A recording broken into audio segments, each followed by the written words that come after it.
नमस्कार दोस्तों, स्वागत है आपका इस YouTube channel Sarvan GS classes में। हम लोग पिछले क्लास में चर्चा कर रहे थे सिलेबस को लेकर के और मैप क्लियर किए थे। आज हम लोग चर्चा करेंगे इतिहास का सिलेबस को। पिछले क्लास में कुछ टेक्निकल इश्यूज के कारण वीडियो दो भागों में विभाजित हो गया था। आप लोग दोनों वीडियो देख लिए होंगे, पूरा मैप आप लोगों को समझ में आ गया होगा और आज आप लोगों का मैप का इस्तेमाल होगा। चलिए, तो हम लोग लेट नहीं करते हुए हम लोग आगे चर्चा करेंगे आज इतिहास को लेकर के। कि आज बहुत सारे दोस्त कहते हैं कि सर इतिहास समझ में नहीं आता है, कितना पढ़ना है, क्या पढ़ना है, यही समझ में नहीं आता है। अब आप लोगों को बिल्कुल समस्या नहीं होगा इसमें कि इतिहास में कितना पढ़ना है। कोई भी चीज को पहले ये निर्धारित कर लें दोस्तों, हमें इतना ही पढ़ना है। बीपीएससी में हमें इतना पढ़ना है। आप लोग सिलेबस को लेकर के देखें कि बीपीएससी में हमें इतना पढ़ना है। बीपीएससी का पूरा सिलेबस आपको बताएं। उसी तरह आपको उसमें से आपका एक पार्ट है बीपीएससी में हिस्ट्री क्योंकि बड़ा टॉपिक है दोस्तों, इसलिए पहले बताना पड़ रहा है। आपको पूरा आज हिस्ट्री समझ में आ जाएगा, हमें इतना हिस्ट्री पढ़ना है। जब आपका फिर ज्योग्राफी स्टार्ट करेंगे तो उसमें बता देंगे कि आपको इतना ज्योग्राफी पढ़ना है। तो एक निर्धारित हो जाता है कि मुझे इतना हिस्ट्री पढ़ना है। अब जब पूरा आप उसका सिलेबस पढ़ लेंगे तो आपको लगेगा नहीं, मेरा अब हिस्ट्री क्लियर हो गया। और क्वेश्चन आप कहीं से पूछे इतिहास में, फिर हम जब पूरा सिलेबस ही पढ़े हैं तो इतिहास में जहां से क्वेश्चन पूछे हमको कोई डाउट नहीं है। चलिए, तो उसी चीज को लेकर के आज हम लोग पूरा इतिहास का सिलेबस जानेंगे, पूरा चर्चा करेंगे। इतिहास में कितना पढ़ना है हम लोगों को, क्या क्या पढ़ना है, पूरा इतिहास का सिलेबस देखेंगे हम लोग। चलिए, तो आज हम लोग पढ़ेंगे इतिहास। आज हम लोग पढ़ेंगे इतिहास, हिस्ट्री।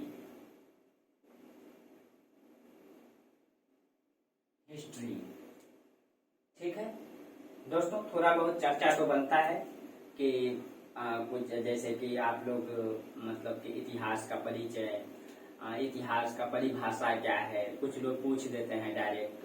तो अब आप लोगों को वो बातें नहीं बोलना है कि बीती हुई बातों को मतलब इतिहास का देखिए, थोड़ा सा एक सिस्टमेटिक बोलना है क्योंकि उच्च लेवल की तैयारी करते हैं। तो थोड़ा सा सिस्टमेटिक इतिहास का सिलेबस होना चाहिए। तो इतिहास जो है, इतिहासकार के अनुसार इतिहास बीते हुए बातों का अध्ययन करना है, लेकिन जिसका कोई प्रमाण या साक्ष्य हो। यानी बीते हुए बातों का अध्ययन करना जिसका कोई प्रमाण या साक्ष्य हो, उसे हम इतिहास में रखेंगे। और जिसका प्रमाण और साक्ष्य नहीं, उसको हम इतिहास में नहीं रखते हैं। जैसे आप लोग जानते हैं कि रामायण और महाभारत वो भी बीत चुका है, लेकिन उसका कोई प्रमाण या साक्ष्य नहीं है, इसीलिए हम लोग उसको महाकाव्य में रखते हैं, उसको हम लोग इतिहास में नहीं रखते हैं। तो सारा चर्चा करेंगे हम इतिहास में। चलिए, तो हम लोग आज सिलेबस को पहले पूरा देख लेते हैं इतिहास का कि कितना हम लोगों को पढ़ना है। चलिए, तो आज हम लोग देखते हैं इतिहास का सिलेबस। तो इतिहास को हम लोग सबसे पहले तो 3 भागों में विभाजित किए हैं। इतिहास को हम लोग कितने भागों में विभाजित किए हैं? 3 भागों में। इसको हम लोग पढ़ते हैं 3 भागों में। देखिए दोस्तों, इसको इतिहास को 3 भागों में सबसे पहले हम लोग पढ़ते हैं प्राचीन भारत या प्राचीन इतिहास, इतिहास मध्यकालीन इतिहास, मध्यकालीन इतिहास,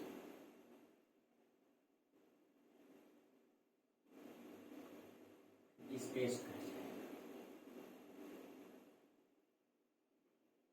इतिहास और आधुनिक इतिहास। आधुनिक इतिहास आप लोग भी इसको लिखते चलेंगे, इसका नोट्स बनाएंगे, क्योंकि आपको पूरा आपके पास आ जाएगा एक मटेरियल कि मुझे इतना इतिहास पढ़ना है। ठीक है, चलिए, तो जो प्राचीन इतिहास हम लोग पढ़ते हैं, इसको हम लोग पढ़ते हैं अनिश्चित काल से लेकर के 712 ईस्वी तक पढ़ते हैं। अब 712 ईस्वी में ही क्यों पढ़ते हैं, इसका चर्चा करेंगे। और मध्यकालीन इतिहास को हम लोग 712 ईस्वी से लेकर के इसको हम लोग पढ़ते हैं 1707 ईस्वी तक। 1707 ईस्वी तक ही क्यों पढ़ते हैं, इसका भी चर्चा करेंगे। आधुनिक भारत को हम लोग पढ़ते हैं 1707 से ईस्वी से लेकर के 1947 यानी भारत के आजादी तक। ठीक है। उसके बाद हम लोग पढ़ते हैं समकालीन इतिहास। समकालीन इतिहास, इतिहास, ठीक है दोस्तों। देखिए, कुछ लोग कहेंगे ना कि इतिहास किसे कहते हैं, इतिहास क्या है, तो थोड़ा सा चर्चा कर देते हैं। देखिए, जब मनुष्य इस धरती पर आया, जब आपको ज्योग्राफी पढ़ाएंगे, इसमें भी थोड़ा सा पढ़ाएंगे आप लोगों को मानव की उत्पत्ति। जब मनुष्य इस धरती पर आया, मनुष्य जब डेवलप कर गया, जब मनुष्य को बौद्धिक विकास हुआ, जब मनुष्य ने ये सोचना प्रारंभ किया, जब देखिए दोस्तों, जानवर और मनुष्य में एक ही फर्क है। मनुष्य के अंतर्गत बौद्धिक क्षमता है, सोचने की शक्ति है, यही मनुष्य को जानवर से अलग कर पाता है। अगर शायद मतलब जानवर में भी बौद्धिक चेतना आ जाए तो शायद हम मनुष्य को जानवर से अलग नहीं कर पाएंगे। इसीलिए तो मनुष्य को दुख और पीड़ा होता है, तकलीफ होता है, लेकिन जानवरों में बहुत ज्यादा नहीं होता है। जब आपका कोई बिछड़ता है तो आपको बहुत दुख पीड़ा तकलीफ होता है, लेकिन जानवर का, आप एक गाय का बछड़ा को बेच देते हैं तो बहुत ज्यादा नहीं होता है, बस 2-4 दिन तक रहता है, उसके बाद खत्म। लेकिन आपको जो तकलीफ और पीड़ा होता है, आपको जीवन भर जो बंधन से बंधे रहते हैं, उससे जो तकलीफ होता है, क्यों कहीं कहीं ये बौद्धिक चेतना है जो आपको सोचने पे मजबूर करता है। और यही चीज है जानवर को मतलब जानवर से मनुष्य को अलग करता है। तो जब मनुष्य ने ये सोचना प्रारंभ किया कि मैं कौन हूँ, हमारा पूर्वज कौन है, जब ये सोचे, यानी कि जैसे ही उन्होंने सोचा मैं कौन हूँ, मैं कहाँ से आया हूँ, मेरा पूर्वज कौन है, यानी वो मतलब पीछे इतिहास में जाने लगा। और जैसे इतिहास में जाने लगा और उसका खोज करने लगा, हम कहाँ से आए हैं, जैसे जैसे खोज करने लगा, जिसका जिसका प्रमाण मिला, वहीं से इतिहास का प्रारंभ हो गया। यानी कि इतिहास को हम लोग मानव की उत्पत्ति से पढ़ेंगे। यानी जब मनुष्य इस धरती पर आया होगा, जब मनुष्य इस धरती पर आया तो कुछ क्रियाकलाप करना प्रारंभ किया, वहीं से हम लोग इतिहास को पढ़ते हैं, वहीं से हम लोग इतिहास को देखते हैं, वहीं से इतिहास की उत्पत्ति मानी जाती है। मनुष्य ने क्रियाकलाप करना स्टार्ट कर दिया, वहीं से इतिहास पढ़ते हैं। तो चलिए, तो उसी में हम लोग पढ़ेंगे। इसीलिए यहाँ पे लिख दिए दोस्तों अनिश्चित काल, क्योंकि ये कोई मतलब एग्जैक्ट प्रमाण नहीं है कि मनुष्य ने इसी समय से क्रिया करना प्रारंभ कर दिया। हाँ, हालांकि बहुत सारे इतिहासकारों ने इसको लेकर के तर्क देते हैं, लेकिन इसका एग्जैक्ट प्रमाण नहीं है कि मनुष्य इसी दिन से कार्य करना प्रारंभ किया था, इसी वर्ष। इसीलिए यहाँ पे हमको अनिश्चित काल लिखना पड़ा। और इसको पढ़ते हैं 712 ईस्वी तक, और मध्यकालीन भारत को 712 से 1707 ईस्वी तक, क्योंकि 1707 ईस्वी में ही 1700 मतलब कि अभी आपको चर्चा करेंगे प्राचीन भारत 712 ईस्वी तक क्यों पढ़ते हैं, क्योंकि इसको हम लोग पढ़ते हैं इतिहास में, इसको हम लोग कहते हैं हिंदू काल। भारत के इतिहास में इसको हिंदू काल कहते हैं, इसको अंग्रेजों ने विभाजित किया, इसको हम लोग इस्लाम काल कहते हैं, इस्लाम काल या मुस्लिम काल, और इसको आधुनिक काल ही कहते हैं, क्योंकि अंग्रेजों ने यहाँ शासन किया, अंग्रेजों ने इतिहास को विभाजित किया, इसीलिए उन्होंने इसको आधुनिक काल ही रहने दिया। इसीलिए इसको हम लोग हिंदू काल, इस्लाम काल, और इसमें ईसाई लोग शासन किए, अंग्रेज शासन किए, अंग्रेजों का शासन करेंगे। अब देखिए, तो कहा जाता है कि 712 ईस्वी में सर्वप्रथम पहली बार हिंदुस्तान में मुस्लिम का आक्रमण हुआ, इस्लाम का आक्रमण हुआ। इसीलिए हम लोग जो है यहीं से पढ़ते हैं मध्यकालीन भारत। और सबसे इस्लाम शासक में सबसे क्रूर से क्रूर शासक जिन्होंने वास्तविक सत्ता अपने हाथों में रखा, वो औरंगजेब था, जिनकी मृत्यु 3 फरवरी 1707 को हुई थी। और उसके बाद से जो जितने भी उसके मतलब कि खानदान हुए, उसके जो उत्तराधिकारी हुए, वो बिल्कुल अयोग्य हुए। उसके समय में अंग्रेजों ने सत्ता कायम करना प्रारंभ कर दिया। इसीलिए हम लोग 1707 ईस्वी तक के इतिहास को मध्यकालीन भारत में पढ़ते हैं। उसके बाद हम लोग आधुनिक काल को पढ़ते हैं। ठीक है, चलिए, तो प्राचीन काल को भी हम लोगों ने 3 भागों में बांटा। इतिहास को एकदम बारीकी से समझना है। प्राचीन काल को इसको हम लोग 3 भागों में बांटते हैं, इसको 3 भागों में बांटते हैं। इसको प्रागैतिहासिक काल, प्रागैतिहासिक काल, अधऐतिहासिक काल,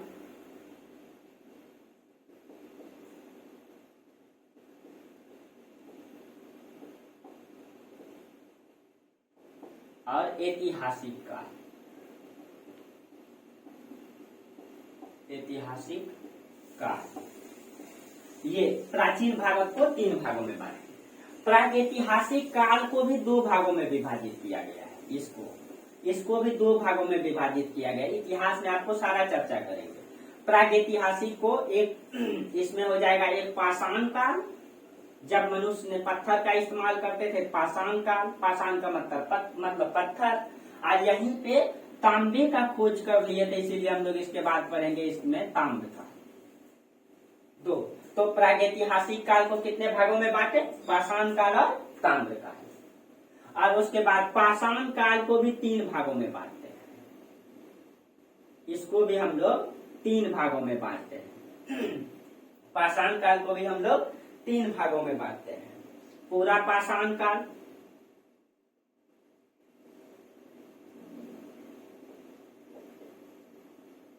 मध्य पाषाण काल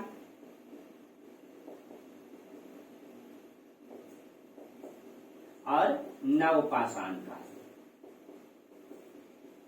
नवपाषाण काल देखिए दोस्तों, यही पाषाण काल, पाषाण का मतलब पत्थर, जब मनुष्य ने पत्थर का इस्तेमाल करना प्रारंभ किया। आपको इतिहास में बताएंगे सबसे पहले मनुष्य जो औजार के रूप में पत्थर का इस्तेमाल करना प्रारंभ किए, इसीलिए इसको हम लोग पाषाण काल। पहले बड़ा पत्थर इस्तेमाल करते थे, पूरा पाषाण। उससे छोटा पत्थर का इस्तेमाल करने लगे औजार के रूप में, तो मध्य पाषाण। और उससे छोटा नुकीला पत्थर का इस्तेमाल करने लगे तो नवपाषाण। तो हम लोग इसको भी कितने भागों में बांटे हैं? 3 भागों में विभाजित किए। अब देखिए दोस्तों, तो यहीं से आप देखिए, मतलब प्राचीन भारत को हम लोग अनिश्चित काल से पढ़ते हैं, और इसको तो विभाजित किया प्रागैतिहासिक, आद्यैतिहासिक, ऐतिहासिक। तो प्रागैतिहासिक को पाषाण काल, ताम्र काल। पाषाण काल को 3 भागों में बांटे। और ये जो पाषाण काल का ही काल है, इसी का काल है आपका अनिश्चित काल से लेकर के, अनिश्चित काल से लेकर के इसको 8000 BC तक पढ़ते हैं। दोस्तों BC और AD में अगर आप लोग कंफ्यूजन है तो थोड़ा सा समझा देते हैं आप। जैसे कि अभी हम लोग जी रहे हैं 2022 में, 2022 में हम लोग हैं वर्तमान में न। आज 2022 आपका 10वां महीना चल रहा है न।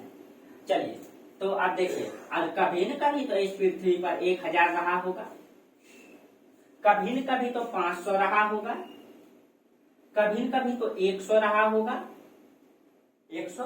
और कभी न कभी ऐसा होगा कि 111 जिस समय हम लोग तिथि बनाए थे, तो इसी 111 को ही ईसा मसीह का जन्म माना जाता है। ईसा मसीह का, ठीक है, अंग्रेजी कैलेंडर के अनुसार ईसा मसीह का जन्म 111 को माना जाता है। तो यहाँ तो हमने कैलेंडर बनाए, लेकिन इससे पहले तो कैलेंडर नहीं था। अगर हम लोग इससे पीछे जाएंगे तो इससे 111 से पहले कैलेंडर नहीं था। इससे 100 साल पहले, इससे 200 साल पहले, इससे 500 साल पहले, इससे 1000 साल पहले, इससे 2000 साल पहले, जो भी जाएंगे। तो देखिए, ईसा मसीह का जन्म से लेकर के, यानी आज से लेकर के 2000 साल पहले हम लोगों ने कैलेंडर बनाया। और इससे पहले तिथि नहीं था तो 100 साल पहले मान लेंगे, कोई इतिहास मिलेगा तो 200। जैसे गौतम बुद्ध का जन्म हम लोग मानते हैं कब? तो गौतम बुद्ध का जन्म है 563 BC में, और मृत्यु कब हुआ है? 483 में। तो देखिए, क्योंकि अब यहाँ से देखिए 111 के पहले 500 साल पहले जन्म हुआ, और 400 साल पहले उसकी मृत्यु हुआ, क्योंकि इधर जो है डेट क्या होता है? घटता है। तो ईसा मसीह से इधर जो है इसको हम लोग कहते हैं AD, इसी को हिंदी में कहते हैं हम लोग ईस्वी, ठीक है, एनो डोमिनी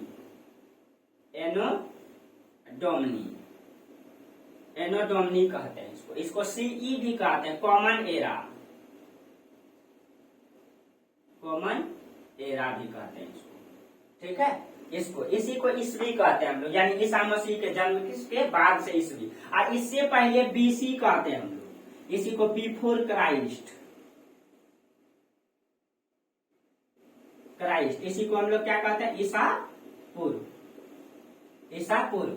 तो हम डायरेक्ट दोस्तों BC लिखेंगे, यानी कि BC का मतलब आप समझ, यानी कि अगर हम पाषाण काल को 8000 BC बता रहे हैं, इसका मतलब 2000 साल इधर और इधर 2000 BC, 8000 BC, यानी 10,000 साल पहले पाषाण काल चलता था हमारे पृथ्वी पर, हमारे भारत की धरती पर। यानी मनुष्य 8000 साल पहले जाएंगे। आज आप लोग 4G 5G, आज आपके सामने मैं लाइव हूँ, लेकिन उस समय लोग पत्थर का इस्तेमाल करते थे। सिर्फ जो पहाड़ पत्थर मिलता था, पहाड़ से तोड़ता था, उसी से जानवर का शिकार करते थे। उसी इसलिए हम लोग आज से 8000 साल पहले पाषाण काल, उसके बाद मध्य पाषाण काल को हम लोग जो पढ़ते हैं 8000 बीसी से लेकर के 4000 बीसी तक, यानी कि मनुष्य ने 8000 से 4000 बीसी की इस बीच में बड़ा पत्थर को छोटा करके इस्तेमाल करने लगा था, जो आपको इतिहास में चर्चा करेंगे। और नव पाषाण काल को हम लोग पढ़ते हैं 4000 बीसी से लगभग 2500 बीसी। लेकिन इसी समय दोस्तों नव पाषाण काल में ही मनुष्य ने, याद रखिएगा, तांबे का खोज कर लिए थे, ठीक है, इसी समय तांबे का खोज कर लिए थे, ठीक है, इसीलिए हम लोग यहाँ पे लिख दिए ताम्र काल। इसीलिए तो तांबा का काल जब 2500 से 3000 बीसी में ही हो गया था, ठीक है, और ये चला लगभग ताम्र काल 3000 बीसी से लगभग 2000 बीसी तक, 2000 बीसी तक चला। देखिए दोस्तों मतलब कई सारा बुक अलग अलग डेटा देता है, ठीक है, क्योंकि इसका कोई मतलब निश्चित प्रमाण नहीं है इतिहास का। लेकिन हाँ दोस्तों, लेकिन इतिहास को ये भी नहीं कि जो सो इतिहास में डाल दिया जाता है, ऐसा नहीं है। आपको जब इतिहास बताएंगे तब आपको समझ में आएगा कि नहीं, इतिहास में कोई अन्य चीजें नहीं डाला, जब तक उसका बहुत सारा प्रोसेस होता है इतिहास के पुस्तकों में इतिहास को लिखने, तो उस चीजों का चर्चा जब तक उसका प्रमाण नहीं हो, जब तक साक्ष्य नहीं, उसको हम इतिहास नहीं मानेंगे। आज तक हम लोग रामायण महाभारत को इतिहास नहीं मानते हैं, क्यों? उसको महाकाव्य में रख, क्योंकि उसका कहीं प्रमाण नहीं मिला है। जब उसका हरियाणा कुरुक्षेत्र की बात किया गया, वहां खुदाई किया गया, कुछ नहीं प्राप्त हुआ। लेकिन सिंधु घाटी सभ्यता को आप इतिहास में पढ़ते हैं तो आज भी देखिए सिंधु घाटी सभ्यता का पूरा स्थल दिखाई देता है। पूरे के पूरे हिंदुस्तान से लेकर के पाकिस्तान और अफगानिस्तान तक के क्षेत्रों में यह फैला हुआ था। लगभग 12,99,000 वर्ग किलोमीटर क्षेत्रफल में, और पूरे क्षेत्रों में शहर का भी मतलब की खुदाई करके निकाला गया। आज आप देख सकते हैं और आपको पढ़ाएंगे इतिहास में, दिखाएंगे भी उसको यहाँ पे आपको स्क्रीन में, ठीक है। तो इसीलिए तो आप लोगों को ये आपका ये जो एडी और बीसी में बहुत सारे दोस्तों को कंफ्यूजन होता है, ये आपका क्लियर हो गया। इसको हम मिटा देते हैं इधर। और जिसको दिक्कत हुआ होगा वो वीडियो को बार बार देख लेंगे रिपीट करके। चलिए, तो ये हो गया नव पाषाण काल और यहाँ पे हो गया आपका तांबा।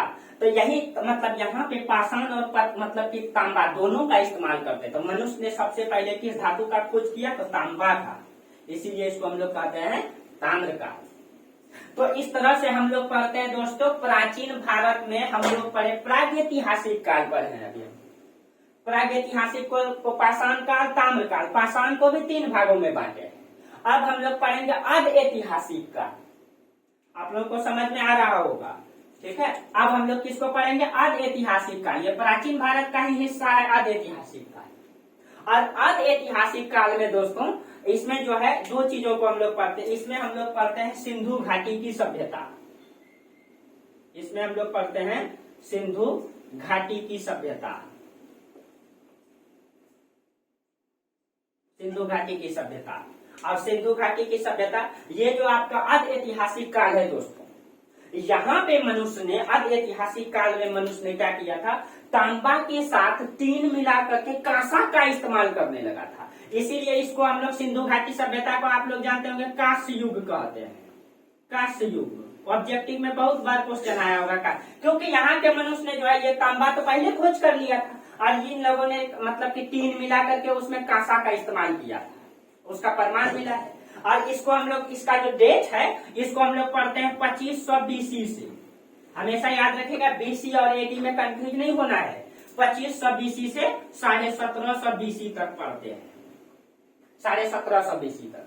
और कहा जाता है कि आपको जब पढ़ाएंगे सिंधु घाटी की सभ्यता तब आपको समझ में आएगी। वहां पे कहा जाता है इस सभ्यता, ये बहुत बड़ा सभ्यता नगरी सभ्यता था। आज भी वैसा बहुत सारे शहर का, हमारे शहर का सिस्टम नहीं है दोस्तों जो सिंधु घाटी सभ्यता में था। नाले का विकास, अच्छी सड़क का विकास, नाले में हाउस का विकास, सिस्टमेटिक शहर बना हुआ था।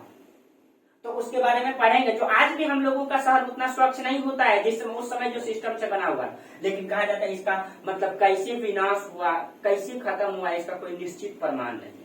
और इसके बाद जो है बाढ़ आ गया, भूकंप आ गया, क्या हो गया? 250 साल का यानी लगभग 250 साल का जो है 250 वर्ष का यहाँ पे इतिहास नहीं मिलता है। और ये क्योंकि ये नगरीय सभ्यता थी, ये नगर बसा हुआ था, ये नगरीय था। इस जब ये खत्म हो गया तो लोगों ने हिंदुस्तान की धरती पर अब कौन सा सभ्यता? ग्रामीण गांव बसाए। घर द्वार जब खत्म हो गया इसका तो इन लोगों ने गांव बसाए। तो उस ग्रामीण सभ्यता, तो इसी में हम लोग अर्ध ऐतिहासिक काल में हम लोग पढ़ते हैं अब ऐतिहासिक काल का तिथि याद रखिएगा दोस्तों। इसका जो तिथि है लगभग इसका 2000 बीसी से 2500 बीसी से समथिंग में है।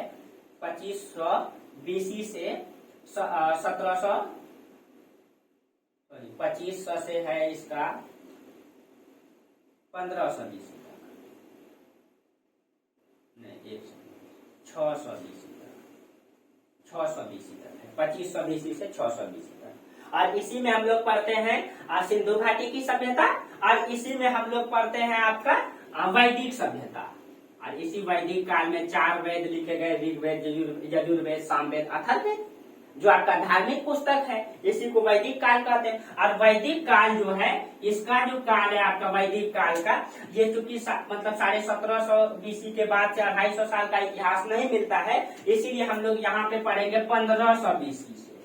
1500 बीसी से वैदिक काल को 600 बीसी तक रखा गया है।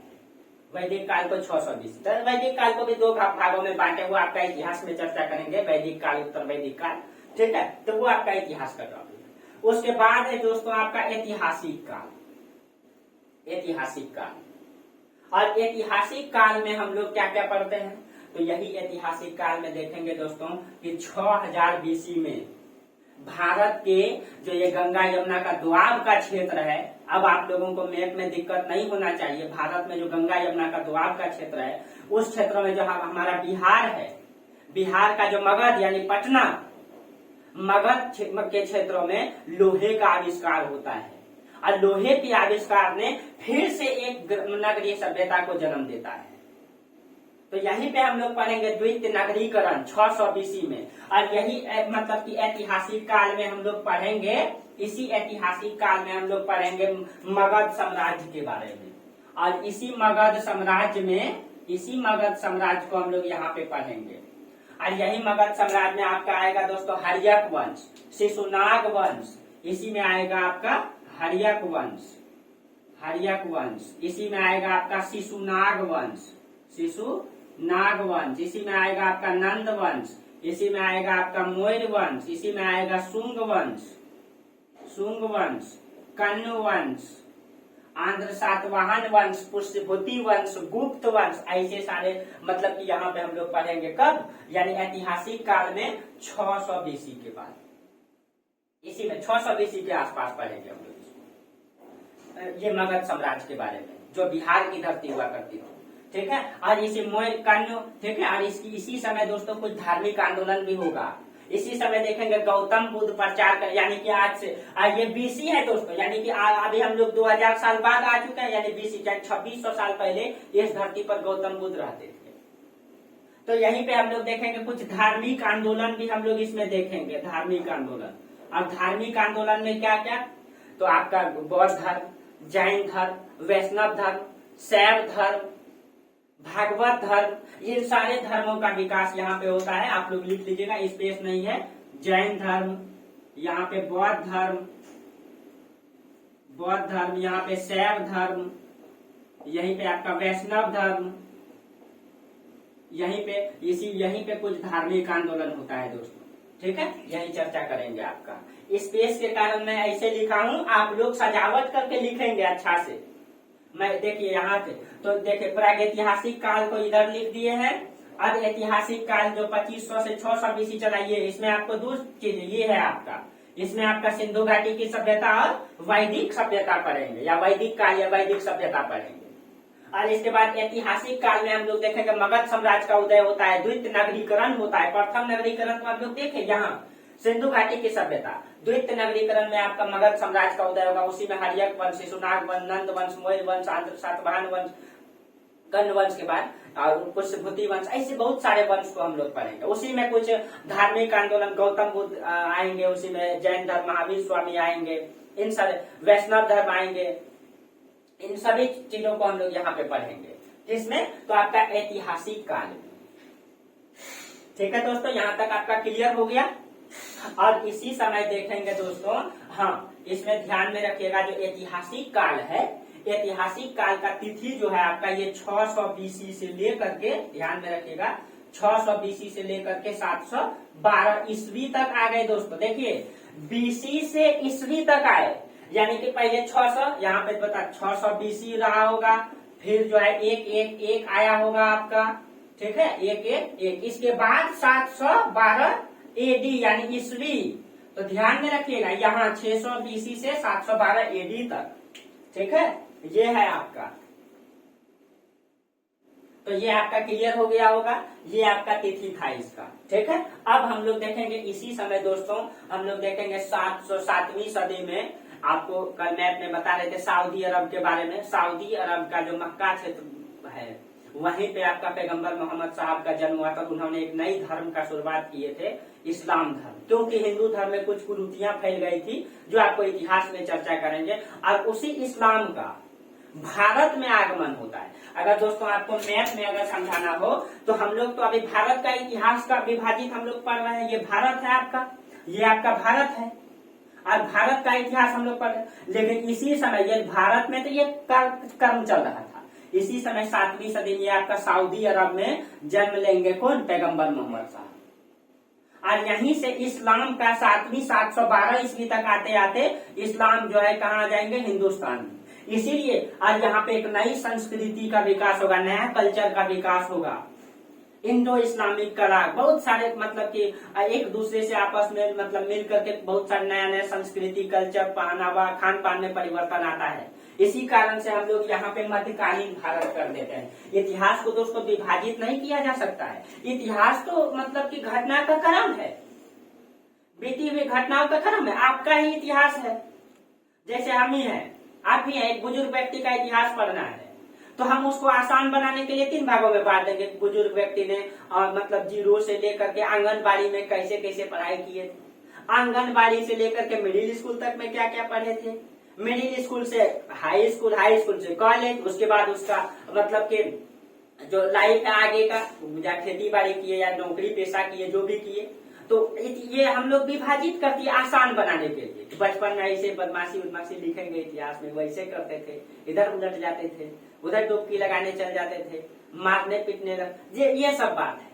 तो इतिहास को हम विभाजित नहीं कर सकते हैं, लेकिन इसको आसान बनाने के लिए इतिहास को क्या किया है? विभाजित किया है, ताकि हम लोग इधर जैसे प्राचीन भारत में हिंदू राजाओं ने शासन किया, अभी तक कोई इस्लाम नहीं था, लेकिन मध्यकालीन में 712 पहली बार हिंदुस्तान में ये मुस्लिम का आक्रमण हुआ, मोहम्मद बिन कासिम का, जो अरब के रहने वाले ही थे। तो इसीलिए यहीं से हम लोग मध्यकालीन भारत पढ़ते हैं दोस्तों। तो चलिए अब आप लोगों को प्राचीन भारत का इतिहास समझ में आ गया होगा। आपका इसका सिलेबस एकदम बारीकी से समझना है, कहीं भी दिक्कत नहीं है, चाहे जितना भी समय लगे, लेकिन बारीकी से आप लोगों को अच्छा से सिलेबस बताया जाएगा। चलिए ये आप लोगों को समझ में आ गया होगा।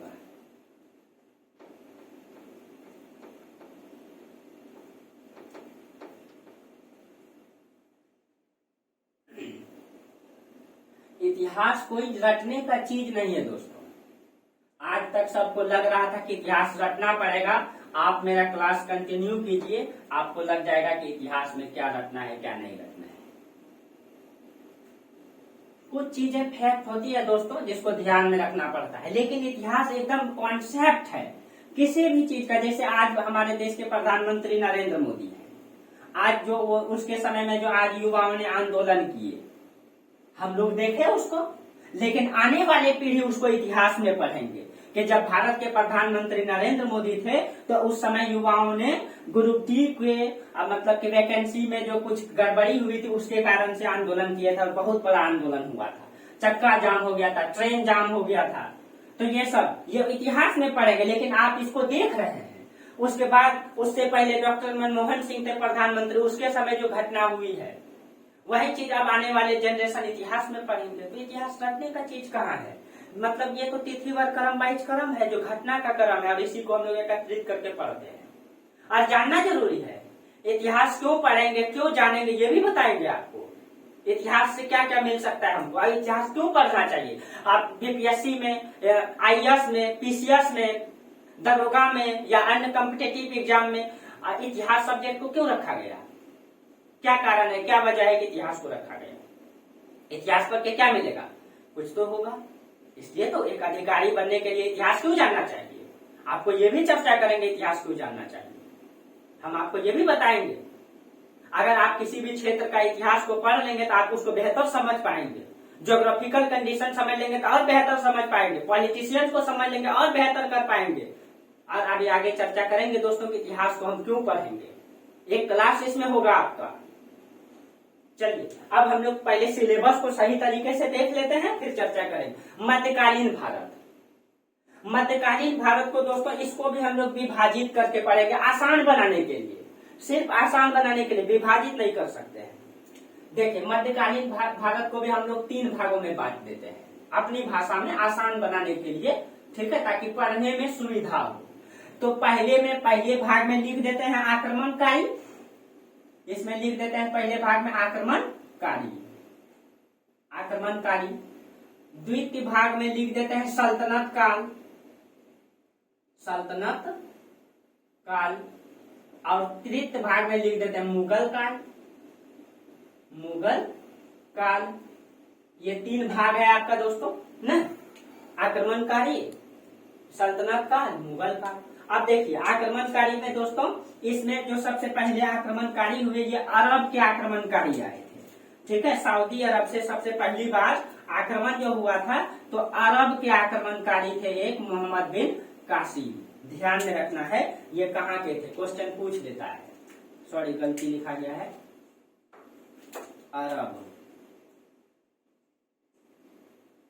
अरब के थे, ठीक है, मोहम्मद बिन कासिम। और मोहम्मद बिन कासिम दोस्तों ये 2 साल भारत में रहे थे। 712 में ये आक्रमण किए थे, 714 ईस्वी तक ये रहे। ये ईस्वी का बात है दोस्तों, ईस्वी का। इस समय भारत के जो सिंध क्षेत्र में ये सिंध क्षेत्र में आक्रमण किए थे। उस समय हिंदुस्तान का राजा दाहिर हुआ करते थे। चर्चा करेंगे इतिहास में, आपको अच्छा से चर्चा करेंगे। मोहम्मद बिन कासिम 712 से 714, ठीक है। अब देखिए उसके बाद 2 तुर्क आक्रमण होता है। तो 2 तुर्क आक्रमण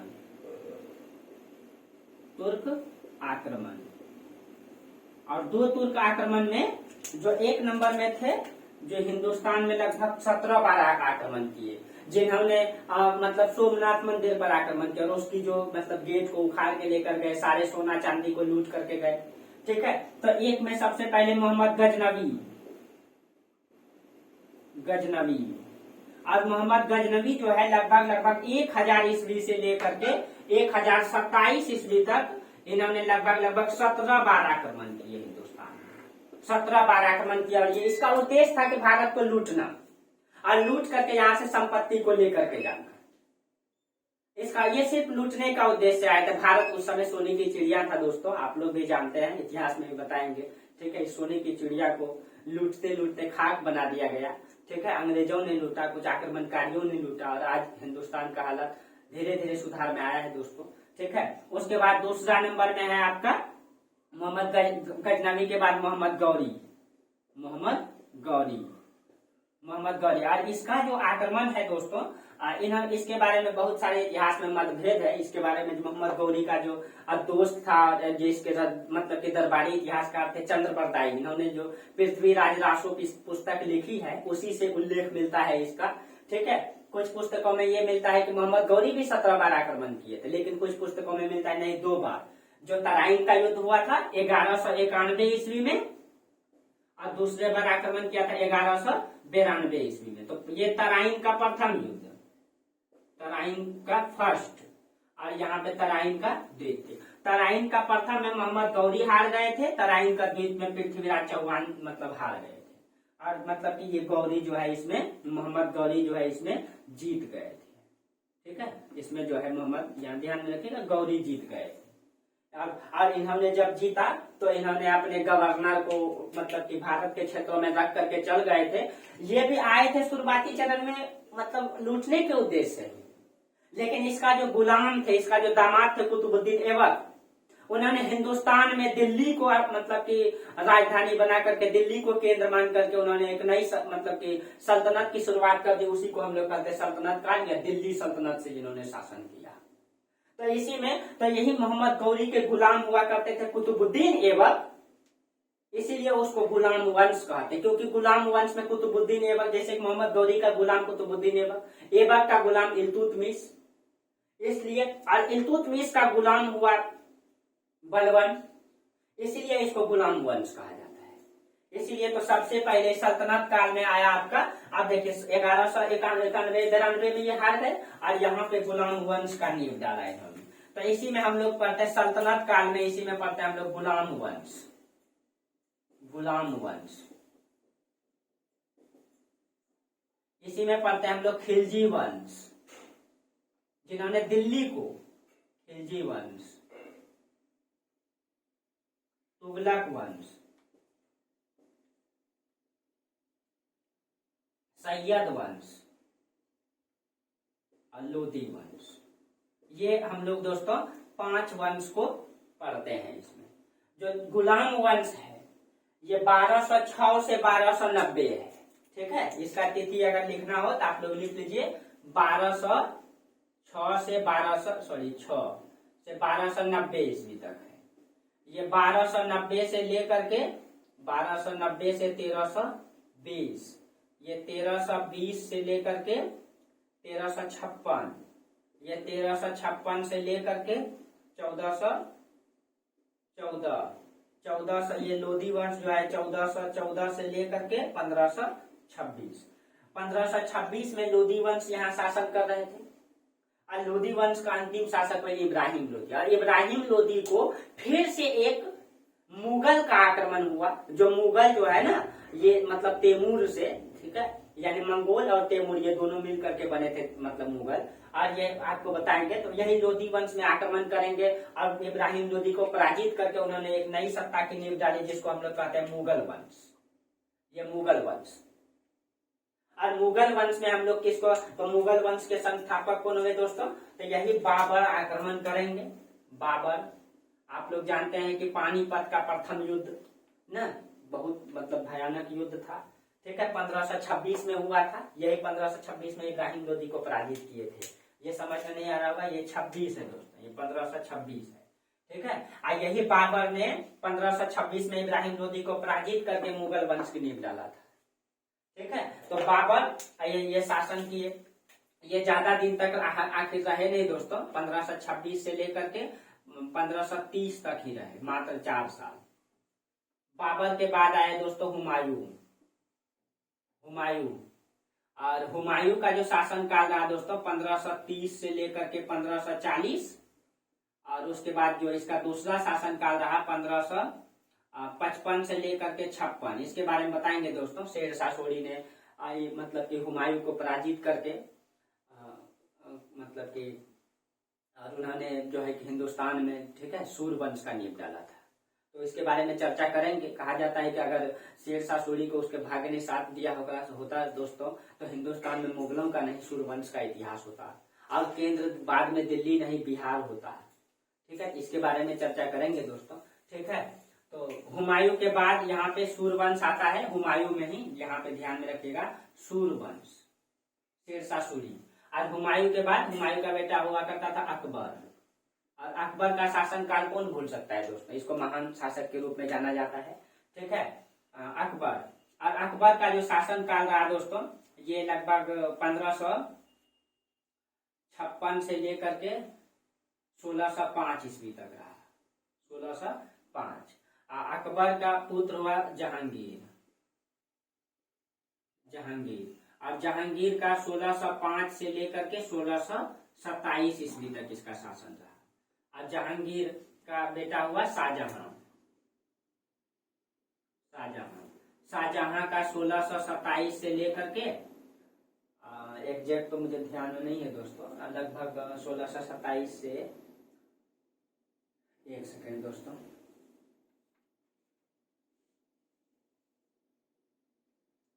एग्जैक्ट ध्यान में नहीं है, 1627 से आप लोग देख लीजिएगा एक बार, ठीक है। और शाहजहां के बाद आया आपका औरंगजेब। यही शाहजहां थे दोस्तों जिन्होंने ताजमहल बनाया है अपने प्यार के, अपनी मोहब्बत में, ठीक है, जो मोहब्बत में पूरी दुनिया में एक मिसाल छोड़ करके गए मोहब्बत की, ठीक है। तो ये शाहजहां और उसका पुत्र हुआ औरंगजेब। हालांकि औरंगजेब को बहुत सारे शासक गलत नजरिए से भी देखते हैं दोस्तों। तो इसके बारे में जब आप पूरा नीति समझिएगा, पूरा नीति जानिएगा, तब आपको समझ में आएगा कि क्या है, कैसे समझना है औरंगजेब को। हालांकि ये क्रूर शासक भी थे, ठीक है, लेकिन अलग अलग नीति थी इनकी, तो इनके बारे में बताएंगे, ठीक है। औरंगजेब, इनकी मृत्यु हो गई थी 1707 ईस्वी में। 3 फरवरी 1707 ईस्वी को औरंगजेब की मृत्यु हुई थी। और इसी जब औरंगजेब की मृत्यु हुई तो इनके पुत्र मुअज्जम, आजम, कामबख्श, अकबर ये सब थे। तो उसके मतलब जितने भी पुत्र आए वो बिल्कुल अयोग्य थे दोस्तों। और उसी समय से हिंदुस्तान में अंग्रेजों ने अपना सत्ता काबिज किया। ये लोग आपस में ही लड़ रहे थे, आपस में ही झगड़ रहे थे, और इसी का फायदा अंग्रेज उठाए। और अंग्रेजों ने भारत में जो है मतलब कि अपना कब्जा जमा करके आए थे वो व्यापार के उद्देश्य से, लेकिन व्यापार के उद्देश्य से धीरे धीरे उन्होंने भारत में जो है एक मतलब कि फैलना प्रारंभ कर दिए, मधुमक्खी के छत्ते की तरह। कई सारे इतिहासकार इसके बारे में चर्चा भी करते हैं, अंग्रेज का शासन को, किस तरह से अंग्रेज अपने मधुमक्खी के छत्ते को फैला रहा था। और इसके मुख्य कारण था दोस्तों एक मुगल शासकों में मतलब अयोग्यता। बहुत सारे मुगल शासक रंगीला बादशाह हुए, लंपट मूर्ख हुए, जो अपनी अय्याशी में लीन रहते थे, और इसी अय्याशियों ने हिंदुस्तान को डुबाया है दोस्तों। आपस में मतभेद, गद्दी को लेकर के, और इस चीज का फायदा अंग्रेजों ने उठाया है। कहीं कहीं आज भी दिखाई देता है इस चीज को। और इसीलिए जब औरंगजेब की मृत्यु हुई, औरंगजेब जब तक रहे अंग्रेजों की हिमाकत नहीं थी, लेकिन औरंगजेब की मृत्यु के बाद उसके जितने भी उत्तराधिकारी हुए वो बिल्कुल अयोग्य हुए, इसीलिए अंग्रेजों ने सत्ता काबिज किया। इसीलिए हम लोग यहाँ से औरंगजेब के बाद हम लोग आधुनिक भारत पढ़ते हैं। चलिए, तो इसके बाद यहाँ तक दोस्तों आप लोगों को समझ में आया होगा कि इस्लाम मतलब हिंदू काल के बाद पहली बार हिंदुस्तान में मुस्लिम का आक्रमण हुआ, इस्लाम का आक्रमण हुआ। इसीलिए उसमें आक्रमणकारी मोहम्मद बिन कासिम ये इन्होंने 2 साल रहे, और उसके बाद चले, उसके बाद 2 तुर्क आक्रमणकारी हुए। उसके बाद मोहम्मद गौरी का जो गुलाम हुआ कुतुबुद्दीन ऐबक, उन्होंने गुलाम वंश, और इसमें वंश चलता रहा खिलजी वंश, तुगलक वंश, सैयद वंश, लोधी वंश। और उसके बाद एक मुगल आए बाबर, और बाबर ने डाला मुगल वंश की नींव, और अंतिम शासक औरंगजेब, और इसके बाद अंग्रेजों का शासन, और उसको हम लोग पढ़ेंगे आधुनिक भारत में। तो थोड़ा सा आधुनिक भारत समझ लीजिए, ठीक है दोस्तों। यहाँ तक आप लोगों को समझ में आया होगा। ये आपका इतिहास का सिलेबस है दोस्तों, और इसको हमेशा इतिहास अगर सही से पढ़ना है, सही से समझना है, तो इसको हमेशा जो है ना ओठ पे रखना होगा, दिमाग में रखना होगा। सही से समझ लीजिए एक बार दोस्तों, इसको अच्छा से नोट्स बना लीजिए आप लोग, और आप लोगों को इसका पीडीएफ भी मिल जाएगा। आप लोग मेरा Telegram group Sarvan GS classes में जुड़ जाएंगे, और आपको इस डिस्क्रिप्शन में उसका लिंक भी मिल जाएगा, तो आप लोग जुड़ जाएंगे उसमें, और आप लोगों को उसका पीडीएफ मिल जाएगा।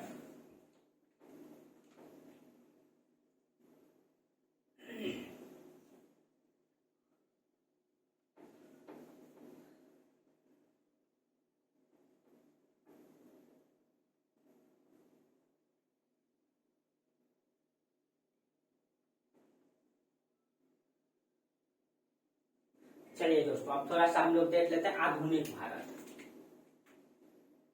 आधुनिक काल देख लेते हैं हम लोग, ठीक है। तो आधुनिक काल को भी हम लोग विभाजित कर देते हैं, हालांकि इसमें विभाजित करने की कोई बात है नहीं, लेकिन थोड़ा सा समझने के लिए विभाजित कर देते हैं, ठीक है। जैसे कि अंग्रेज जब आए तो अंग्रेजों ने शोषण करना प्रारंभ किया भारतीयों का। 1707 में आए अंग्रेज, ठीक है, 1707 में आए, और 1857 ईस्वी तक शोषण करते रहे, जबरदस्त तरीके से शोषण किए। इसीलिए इसमें हम लोग देखते थे शोषण काल, इसमें शोषण किया अंग्रेजों ने। उसके बाद भारतीयों को में एकजुटता आया, समझदारी आया, तो उन लोगों ने आंदोलन किया, क्रांति किया। इसीलिए हम लोग पढ़ लेते हैं इसी बीच में 1857 की क्रांति, मंगल पांडे ने इसकी शुरुआत की थी, याद होगा आप लोगों को, मंगल पांडे, ठीक है। और ये 1857 की क्रांति हुआ यहाँ पे। और इसके बाद हम लोग पढ़ते हैं 1857 की क्रांति के बाद 1947 ईस्वी तक पढ़ते हैं, और इसमें अंग्रेजों का किस तरह से गवर्नर, बंगाल का गवर्नर जनरल, भारत का गवर्नर जनरल, वायसराय, इन सभी शासन काल को। इसी में हम लोग पढ़ेंगे राष्ट्रीय आंदोलन, नेशनल मूवमेंट, गांधी जी, इसी में क्रांतिकारी, किसानों का आंदोलन, जनजातियों का आंदोलन, इन सभी चीजों को इसमें पढ़ेंगे 1857 से 1947 तक। इसमें। तो ये आपका पूरा सिलेबस है, पूरा सिलेबस है इतिहास का। इसको आप अगर हमेशा दिमाग में रखेंगे, ध्यान में रखेंगे, तो इतना ही आपको इतिहास पढ़ना है। अब इसको कैसे पढ़ना है, क्या क्या पढ़ना है, इन सभी चीजों का अगले क्लास से चर्चा करेंगे। और कल से आपका क्लास स्टार्ट हो जाएगा। थोड़ा सा चर्चा करेंगे दोस्तों कि इतिहास हमको क्यों पढ़ना चाहिए, क्यों इतिहास जानना जरूरी है। एक अधिकारी होने के नाते एक सिलेबस में इतिहास को क्यों रखा गया है, क्या जरूरी है इतिहास को जानना। और अंग्रेजों के काल से इतिहास प्रारंभ होता है। अंग्रेजों ने ऐसा इतिहास को खोजने का प्रयास क्यों किया है। और एक अधिकारी से ये मतलब रखा जाता है, मतलब कि बीपीएससी को, कि वो इतिहास जाने, तब ना इतिहास को सिलेबस में रखा है। तो क्यों इतिहास को रखा है, इन सभी चीजों का चर्चा अगले क्लास में करेंगे और आपका इतिहास प्रारंभ करेंगे। आपको बताए दोस्तों, जब मानव की उत्पत्ति हुई वहीं से इतिहास पढ़ते हैं, तो पहले आपको मानव की उत्पत्ति पढ़ाएंगे इसमें। हाँ दोस्तों, बहुत ज्यादा मतलब यहाँ चर्चा नहीं करेंगे, लेकिन हाँ लगभग आपको बताएंगे मानव की उत्पत्ति के बारे में। ये टॉपिक आपका ज्योग्राफी का है, ज्योग्राफी में क्लियर हो जाएगा, लेकिन हाँ यहाँ भी पढ़ाएंगे आपको मानव की उत्पत्ति। और आपको दोस्तों इसका पूरा नोट्स मिल जाएगा टेलीग्राम ग्रुप में। आप मेरा टेलीग्राम ग्रुप में जुड़ जाएंगे तो आपको सिलेबस का भी इस तरीके से नोट्स मिल जाएगा दोस्तों। इस तरीके से आपको पूरा सिलेबस का नोट्स मिल जाएगा। आप लोग टेलीग्राम ग्रुप में जुड़ जाएंगे तो ये पूरा आपका सिलेबस लिखा हुआ है। आप लोग अगर जुड़ जाएंगे तो ये आपको पूरा सिलेबस मिल जाएगा। ये पूरा सिलेबस है आपका। आप लोग सही तरीके से इसको लिख लेंगे और आप लोग वीडियो देख करके लिखने का प्रयास करेंगे, बाद में आपको सिलेबस मिल जाएगा। ठीक है दोस्तों, तो आप लोगों का ये पूरा इतिहास का सिलेबस रहा। और अगले क्लास में हम लोग चर्चा करेंगे, मतलब इतिहास के टॉपिक प्रारंभ करेंगे। और आप लोग एकदम अब कंसंट्रेट होकर के पढ़ना प्रारंभ कर दीजिए, कहीं भी जाने की जरूरत नहीं है। और दोस्तों थोड़ा सा आप लोगों का सपोर्ट की जरूरत है, आप लोग भी थोड़ा सा सपोर्ट करें, आगे बढ़ाएं इस चैनल को। मेहनत तो कर रहे हैं दोस्तों आप लोगों के लिए, देखिए कहाँ तक, लेकिन बहुत अच्छा कंटेंट दोस्तों, कहीं भी कमी नहीं होगा कंटेंट में। आप मतलब आपका क्लास करते रहिए, आपको समझ में आएगा कि यहाँ का सब्जेक्ट किस तरह से पढ़ाया जाता है। चलिए दोस्तों, फिर हम लोग अगले क्लास में चर्चा करेंगे आगे टॉपिक्स को लेकर के। तब तक के लिए आप लोगों को धन्यवाद। वीडियो को पूरा देखिएगा आप लोग, ठीक है। थैंक यू दोस्तों।